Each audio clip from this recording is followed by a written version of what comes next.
Kalau anda bilang kan bagus, ya, walaupun Nabi nggak contohkan, maka saya akan jawab, saya bilang, kalau begitu anda sama saja mengucapkan kepada kiai saya Muhammad sallallahu alaihi wasallam, anda mengatakan maaf Rasulullah, saya lebih paham daripada anda. Loh, Nabi nggak pernah contohin, dia bilang nggak apa-apa. Gimana caranya?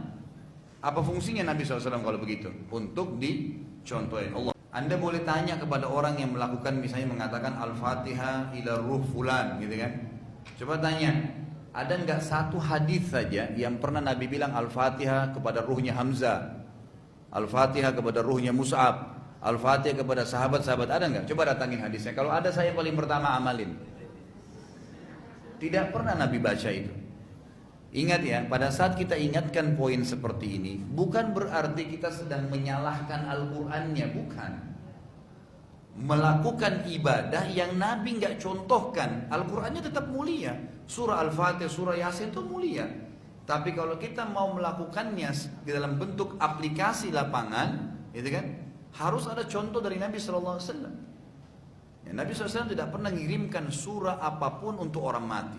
Beliau memberikan salam lewat kuburan, iya. Mendoakan mereka, iya. Tapi yang lain, menyiram kuburannya, taruh bunga, bacain Al-Fatihah atau surah, nggak pernah. Apalagi kadang-kadang orang tidak paham, kita di sini kena pakai bahasa Arab biasanya. Al-Fatihah ila hadratin Nabi. Tahu nggak apa artinya Bapak Ibu sekalian? Hadra itu untuk orang yang hadir, ya. Jadi seperti kita bilang Al-Fatihah kepada ruhnya Nabi yang sedang datang. Dari mana ini? Apa kata Nabi SAW dalam hadis? Saya selalu datangkan dalil, ya. Hadis riwayat Abu Dawud, kata Nabi SAW, gitu kan? Pada hari Jumat, perbanyaklah salawat untukku. Dimanapun kalian ucapkan salawat untukku, akan dihantarkan kepadaku.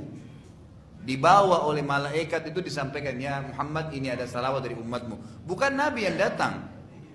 Nggak pernah ada ceritanya dalam Islam itu Nabi datang lagi, nggak pernah. Waktu Nabi SAW meninggal, nanti kita pelajari pada saat Nabi SAW meninggal, gitu kan? Umar bingung, sahabat-sahabat semua bingung. Tersebar berita Nabi SAW meninggal dunia, ya, meninggal dunia. Orang kalau meninggal berarti sudah tidak ada lagi, putus hubungannya sama orang yang hidup, gitu kan? Nggak ada lagi hubungannya, nggak bisa ngobrol, nggak bisa ketemu, sudah ceritain, nggak ada lagi ceritanya. Dan ambil pelajaran dari sini. Umar bin Khattab waktu sahabat-sahabat sebarin Muhammad SAW sudah meninggal, beliau bingung, henusin pedangnya sambil teriak, siapa yang mengatakan Muhammad telah mati, saya akan penggal lehernya. Mertuanya Nabi, sahabat yang mulia, dijamin masuk surga, gitu kan? Orang semua dalam kondisi bingung, Nabi SAW meninggal atau enggak. Umar juga dengan keras mengancam mereka, tambah diam sahabat. Abu Bakar datang radhiyallahu anhu, masuk ke dalam rumahnya anaknya Aisyah. Karena Nabi SAW meninggal di rumahnya Aisyah. Nabi SAW, Abu Bakar masuk melihat Nabi SAW sudah meninggal.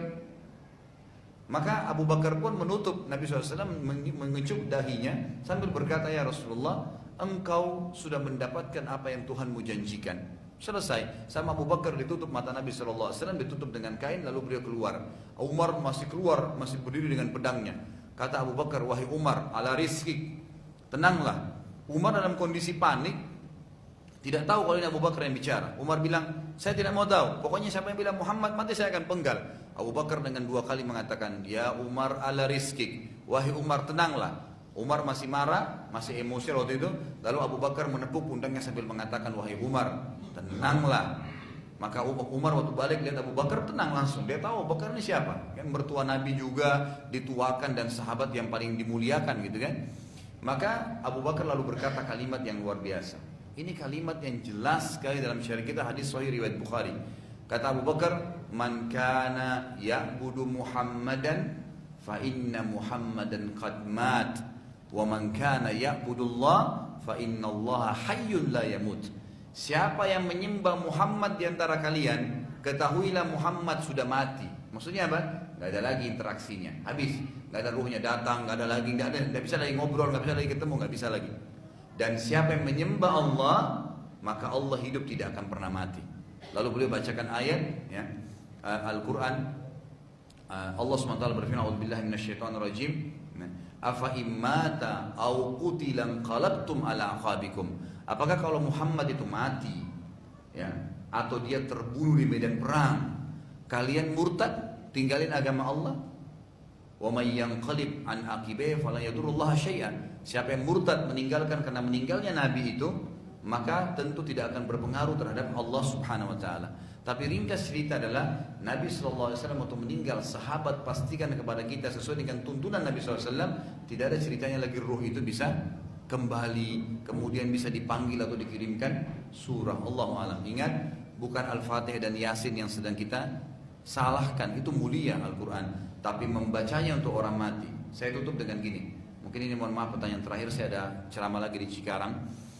Bapak Ibu sekalian, kalau Anda berbuat ibadah, Anda mau mengaku betul-betul muslim, maka jangan pernah kerjakan ibadah itu kecuali sudah tanya bagaimana kiai dan guru saya Muhammad SAW kerjakan.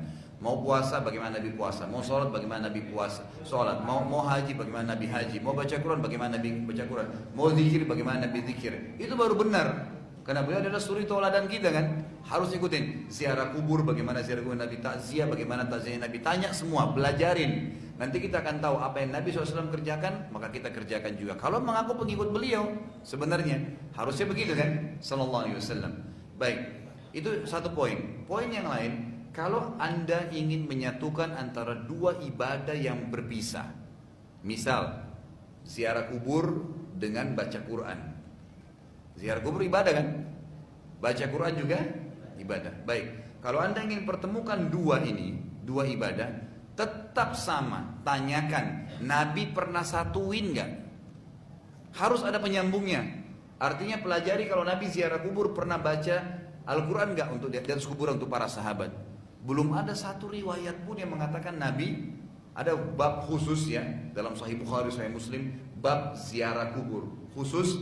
Ya, babnya itu diceritakan bagaimana Nabi SAW ziarah kubur para sahabat rutin, setiap Senin dan Kamis ziarah kuburan Baqi rutin, dan para sahabat menceritakan bagaimana Nabi SAW menziarah.